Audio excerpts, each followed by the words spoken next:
Yeah, it was really scary because they tell you the things in the hospital, but it's not until you get home and realize just how different they are compared to my first child who was born normally. So it was just a huge difference from a normal age child then whenever they come home. So it's kind of scary whenever you get home and you notice that you don't have all the nurses there helping you anymore. And then since it's twins, like it was overwhelming thinking that I was responsible for these two babies to make sure that they were okay and that just to make sure that they were healthy and that they could continue to develop. But it was really scary.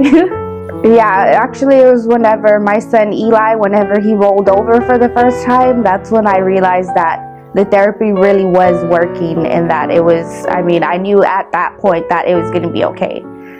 It was a lot easier than I thought it would be.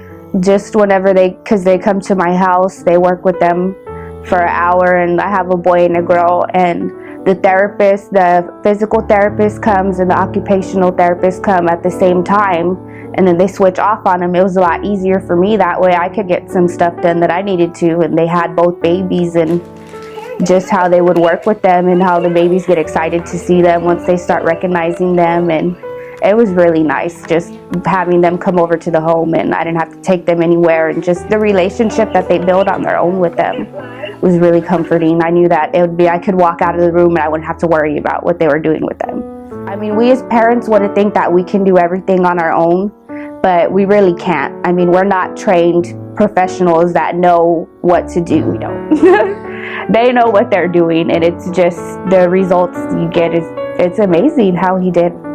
He started walking further in just an hour. I would say it's not about what you think is going on, it's about what's best for the child, because I was overwhelmed thinking that they were labeling my kids as disabled just because they were born early. But there's no shame in getting the best care for your kids. Even for me to be able to get a little break and come drop them off, and to know that they have the nurse and they have the therapist here on site, where if something, God forbid, something was to happen, like I know that they're in the best care. That they're in capable hands and they're not going to let anything happen to them. A lot of the times the doctors don't want to make referrals. They're just trying to get you in and out.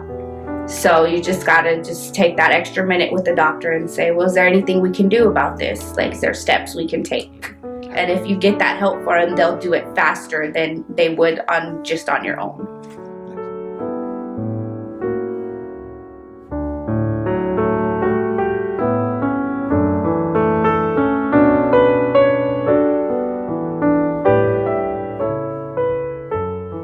Just a group of people that are just trying to help you with your children to make sure they can have the best life and a healthy life, and to make sure that they can just live normally into their potential.